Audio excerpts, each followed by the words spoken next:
Class 8, Chapter Crop Production and Management, Module 15, Storage of Crops, Food from Animals. Hello friends, आज इस module में हम agricultural practices के last practice के बारे में डिस्कस करेंगे। और फ्रेंड्स, वो प्रैक्टिस क्या है? वो प्रैक्टिस है स्टोरेज ऑफ क्रॉप प्रोड्यूस या grains. Friends, storage of grains इतना इम्पोर्टेंट क्यों है? Why is storage of grains important? चलिए इसको समझते हैं। फ्रेंड्स, फूड ग्रेन्स की कंटिन्यूअस सप्लाई के लिए फूड ग्रेन्स को स्टोर करना बहुत इम्पोर्टेंट है। और अगर लंबे समय तक ग्रेन्स को स्टोर करना है तो ग्रेन्स को मॉइस्चर, इंसेक्ट्स, रैट्स और इवन माइक्रो ऑर्गेनिज्म से भी प्रोटेक्ट करना पड़ेगा। If we want to store the harvested grains for a longer period of time, we need to keep them safe from moisture, insects, rats and microorganisms. तो proper storage of grains क्यों जरूरी है, समझ आया ना आपको? फिर से देखें। Proper storage of grains is necessary to protect them from moisture, insects, rats and microorganisms and store them for a longer period of time. ठीक है ना? अब फ्रेंड्स, अगर हम हार्वेस्ट किए ग्रेन्स को बिना ड्राई किए हुए स्टोर कर देंगे तो ऑर्गेनिजम्स जैसे कि इंसेक्ट, पेस्ट, इनके अटैक की वजह से वो ग्रेन्स खराब हो जाएंगे, जर्मिनेट करने लायक नहीं रहेंगे या फिर फूड ग्रेन की तरह यूज करने लायक नहीं रहेंगे। मॉइस्चर की वजह से बैक्टीरिया और फंजाई की ग्रोथ हो जाएगी और ग्रेन्स स्पॉइल भी हो सकते हैं। So if we store the freshly harvested grains without drying, they may be attacked by the organisms और मे बी स्पॉइल्ड। तो इसलिए ग्रेन्स को स्टोर करने से पहले उसे प्रॉपरली ड्राई करना बहुत ज़रूरी है। या तो डायरेक्ट सनलाइट में ड्राई करें या फिर मैकेनिकल ड्रायर्स यूज़ कर सकते हैं। और इन मैकेनिकल ड्रायर्स में हॉट ब्लोइंग एयर से ग्रेन्स को ड्राई करते हैं। So before storing the grains, it is necessary to dry the grains properly either in the sun or by using mechanical dryers. और इससे इंसेक्ट, पेस्ट, बैक्टीरिया और fungi के attack को prevent किया जा सकता है। अब फ्रेंड्स, ड्राई करने के बाद ग्रेन्स को स्टोर किया जाता है।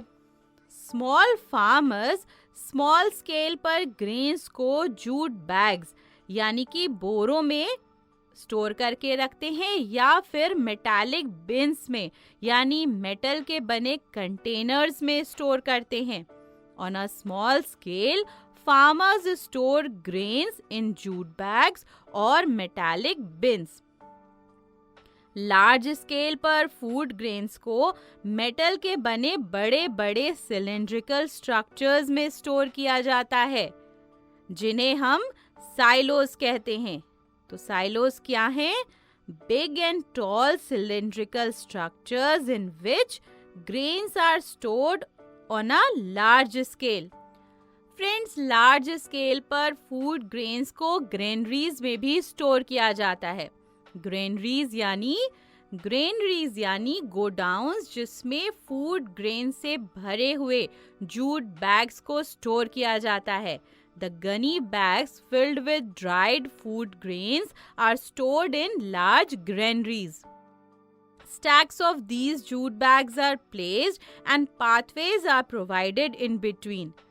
जूट बैग्स को एक के ऊपर एक इकट्ठा करके ढेर लगाकर रख दिया जाता है, पर बीच में रास्ते छोड़े जाते हैं। किस लिए? जिससे कि रेगुलर इंस्पेक्शन हो सके कि फूड ग्रेन्स स्पॉइल तो नहीं हो रहे हैं या इंसेक्ट, पेस्ट या दूसरे ऑर्गेनिजम्स उन पर अटैक तो नहीं कर रहे। So regular inspection is done in these granaries. बड़ी बड़ी ग्रेनरीज में, गोडाउन्स में फूड ग्रेन्स को पेस्ट और माइक्रो ऑर्गेनिज्म से प्रोटेक्ट करने के लिए फ्रेंड्स रेगुलर इंटरवल्स पर केमिकल ट्रीटमेंट करते हैं. In big granaries, specific chemical treatment is done on regular intervals to protect the food grains from pests and microorganisms. और घरों में क्या करते हैं? ये तो हमने बात करी कि लार्ज स्केल पर ग्रैनरीज में, गोडाउन्स में क्या होता है, पर घरों में हम फूड स्टोर करने के लिए क्या करते हैं? देखा है कभी आपने? वैसे तो आजकल वीट या ग्रेन्स घरों में बहुत कम स्टोर होते हैं, पर जिन घरों में ग्रेन्स को स्टोर करके रखा जाता है वहाँ पर ग्रेन्स में ड्राइड नीम लीव्स डाली जाती हैं, यानी सूखी नीम की पत्तियाँ. ये सूखी नीम की पत्तियाँ ग्रेन्स को स्पॉइल होने से बचाती हैं. Dried neem leaves are added in food grains to store them at home. तो फ्रेंड्स आई होप आपको स्टोरेज के वे समझ आ गए होंगे. तो फ्रेंड्स अब हमने सारी एग्रीकल्चरल प्रैक्टिसेस के बारे में डिस्कस कर लिया है. फ्रेंड्स एग्रीकल्चर में हम प्लांट्स को ग्रो करके फूड ऑब्टेन करते हैं, है ना? तो क्या फूड हमें केवल प्लांट से ही मिलता है? नहीं, फूड हमें एनिमल्स से भी मिलता है. We get food from animals also. क्या क्या मिलता है एनिमल्स से हमें? हमें एनिमल्स से मिल्क, एग्स, मीट और हनी जैसे फूड प्रोडक्ट्स मिलते हैं. We get milk, eggs, meat and honey from animals. Milk हमें किससे मिलता है? Cow, buffalo, she goat, she camel. We get milk from cow, buffalo, she goat and she camel. Milk से हम बटर, चीज, curd और घी बनाते हैं. एग्स और मीट हमें किससे मिलते हैं? We get eggs and meat from hen, duck and turkey. Friends जो लोग कोस्टल एरियाज में रहते हैं उनकी डाइट में मेनली फिशेस होती हैं. They consume fish as a major part of their diet. और आपको पता है फिश हेल्थ के लिए बहुत अच्छी होती है. हमें फिश से कॉड लिवर ऑयल मिलता है जो कि विटामिन डी का एक रिच सोर्स है. Fish is good for health and we get cod liver oil from fish that is rich in vitamin D. तो फ्रेंड्स देखा आपने हमें एनिमल्स से कितने सारे फूड मिलते हैं.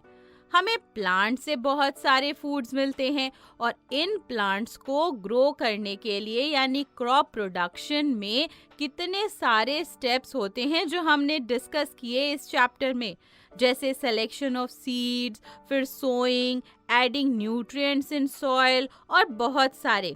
ये सब हम पढ़ते हैं साइंस की ब्रांच एग्रीकल्चर में, है ना? इसी तरह से एनिमल से फूड ऑब्टेन करने के लिए उनको होम्स या फार्म्स में रेयर करना होता है, उनकी देखभाल करनी पड़ती है. Animals are reared at home और फार्म्स. उन्हें प्रॉपर फूड, शेल्टर और केयर प्रोवाइड की जाती है. जब इसे लार्ज स्केल पर करते हैं तो हम इसे एनिमल हस्बेंड्री कहते हैं. क्या कहते हैं? Animal husbandry. ये भी साइंस की एक ब्रांच है. Animals are reared at homes or farms and provided proper food, shelter and care. When this is done on a large scale, it is called animal husbandry. So, what is animal husbandry? Food is also obtained from animals for which animals are reared and this is called animal husbandry. Clear हो गया आपको? Good. Friends animal husbandry के बारे में आप next class में पढ़ेंगे. तो चलिए अब हमने इस मॉड्यूल में जो भी कॉन्सेप्ट्स पढ़े हैं उनके मेन पॉइंट्स को जल्दी से रिवाइज कर लेते हैं. Proper storage of grains is necessary to protect them from moisture, insects, rats and microorganisms and store them for a longer period of time. Before storing the grains, They must be dried properly either in the sun or by using mechanical dryers. On a small scale, grains are stored in jute bags or metallic bins. On a large scale, grains are stored in granaries or in silos. Silos are big and tall cylindrical structures in which grains are stored. Food is also obtained from animals for which animals are reared, and this is called animal husbandry. तो friends, I hope इस module में हमने जो भी concept पढ़े हैं वो आपको अच्छे से समझ आए होंगे। तो फ्रेंड्स, ये चैप्टर इस मॉड्यूल के साथ कंप्लीट हो गया है। चलिए अब इस मॉड्यूल पर बेस्ड